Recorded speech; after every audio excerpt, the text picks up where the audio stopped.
6 फरवरी 2012 आज से ठीक 11 साल पहले फिलिपाइन में बहुत जोरदार जलजला आता है जिसके अंदर हजारों अम्वात होती हैं। 4 साल बाद आज से ठीक 7 साल पहले उसी तारीख को यानी 6 फरवरी 2016 को ताइवान के अंदर भी जलजले के झटके महसूस किए जाते हैं और उसके अंदर भी कई अम्वात होती हैं। 7 साल बाद 6 फरवरी 2023 को तुर्की, शाम और जॉर्डन में भी जलजले के 2 बड़े और क़यामत खेज झटके लगते हैं और तारीख होती है 6 फरवरी। नाजरीन, 6 फरवरी के दिन 3 तबाहकुन जलजले, क्या ये महज एक इत्तफाक है या कोई सीक्वेंस? हार्प टेक्नोलॉजी क्या है और ये जलजला कुदरती आफत है या कोई आलमी साजिश? आइए इस वीडियो में जानते हैं।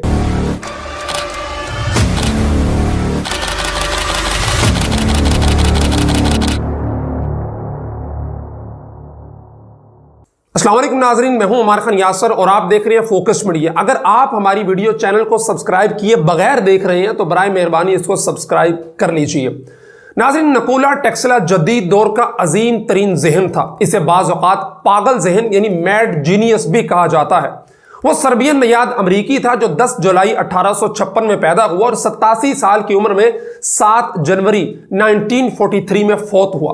उसने रोजमर्रा इस्तेमाल की कई टेक्नोलॉजीज मसलन एसी करंट, रेडियो और एक्सरे इजाद किए। उसकी इजादात और दरियाफ्तों ने मौजूदा दौर की रेडियो और वायरलेस कम्युनिकेशन की बुनियाद डाली। उसने तारों के बगैर बिजली की तरसील का निजाम दरियाफ्त किया जिसे मौत की शुआ यानी डेथ रे का नाम दिया गया। उसके मरने के बाद उसकी इजादात और दरियाफ्तों में मजीद पेशरफ्त की गई।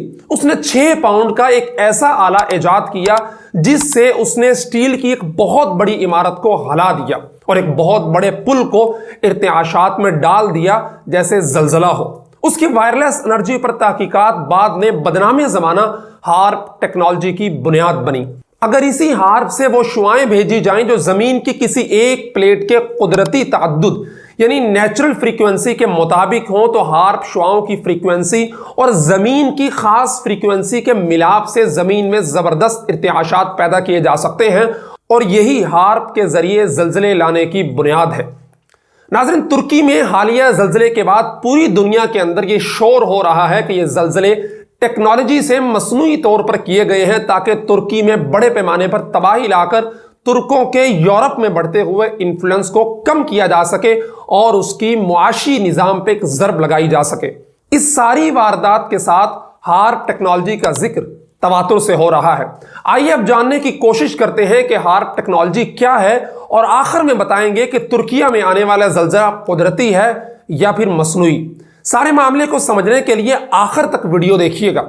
नाज़रीन, HARP high frequency auroral research program का मुखफ़्फ़ है। यह प्रोजेक्ट अमरीकी फिजाइया, अमरीकी navy, University of Alaska, defence advance research program नामी अमरीकी इदारों ने अमेरिका में फंड किया था, जिनके पीछे उन्हीं शैतानी खुफिया तंजीमों का हाथ है जिनका जिक्र आप अक्सर सुनते रहते हैं। और ये दज्जाली खुफिया तंजीमें मजीद बड़े बड़े इदारे और खुफिया तंजीमों को चलाती हैं और ऐसे बेशुमार तजुर्बे हमेशा करती रहती हैं जो उनके दज्जाली मकासद को पूरा करने के लिए काम आते रहते हैं। और इसी हार्प टेक्नोलॉजी का तज़किरा मुफ्ती अबू लुबाबा शाह मंसूर ने अपनी मारूफ किताब दज्जाल कब कौन कहां के अंदर भी किया है।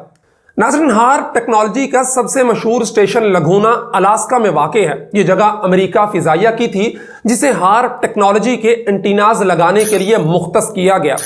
हार्प दुनिया का सबसे बड़ा रेडियो ब्रॉडकास्टिंग स्टेशन है जो आम रेडियो सिग्नल्स की तरसील की तरह काम करने के लिए नहीं बनाया गया, बल्कि इनका मकसद इन एंटीनाज से निकलने वाली शुआओं को फिजा में मतलूबा मकाम पर भेजकर उस एनर्जी से मखसूस खुफिया मकासद के लिए इस्तेमाल करना है।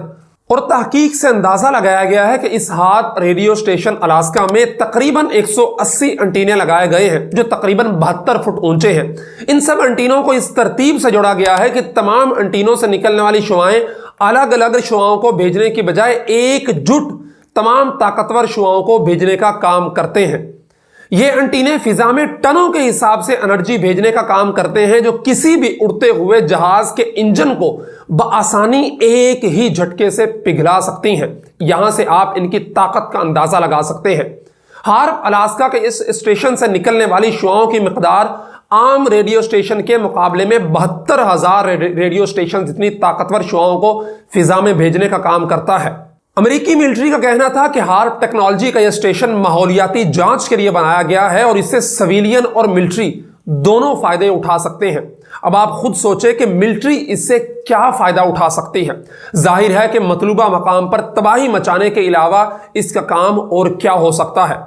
नाज़रीन, पाकिस्तान में आने वाली तबाहकुन बारिशों के सैलाब हों, समंदर में आने वाले जापान के सुनामी, वाबगोला के जरिए आने वाली आंधी हो या जमीन की तह में मौजूद प्लेट्स के सिरकने से आने वाले जलजले हो या फिर मुख्तलिफ ममालिक के उड़ते हुए जहाजों की तबाही हो, इन सब के पीछे हार्प टेक्नोलॉजी के ही खुफिया मंसूबों का खदशा मुख्तलिफ दानिश्वरों की तरफ से मुख्तलिफ औकात में जाहिर किया जाता रहा है। आजकल जंगें सिर्फ बंदूक और टैंकों से नहीं लड़ी जा रही, बल्कि टेक्नोलॉजी का इस्तेमाल करके ऐसे हथियार तैयार किए जा रहे हैं जिनसे बड़े पैमाने पर तबाही फैल सकती है और किसी को कानो कान खबर नहीं होती।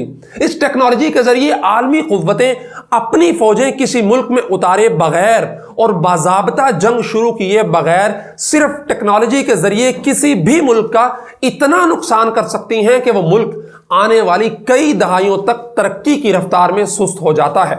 नाजरीन, 6 फरवरी को तुर्किया में आने वाले हालिया जलजले के पीछे कुदरती आफत थी या फिर हार्प टेक्नोलॉजी का इस्तेमाल, इसकी अभी तक किसी भी किस्म की कोई ठोस रिपोर्ट तो नहीं आई, लेकिन दानिश्वरों की तरफ से और मुख्तलिफ इदारों की जानिब से इस बात का कवी इम्कान जाहिर किया जा रहा है कि रेस्क्यू ऑपरेशन तमाम होने के बाद तुर्किया इस पर तहकीकात करेगा और अगर कोई बैरूनी हाथ इस वाक़े में मुलव्वस हुए तो वह जल्द बेनकाब हो जाएंगे।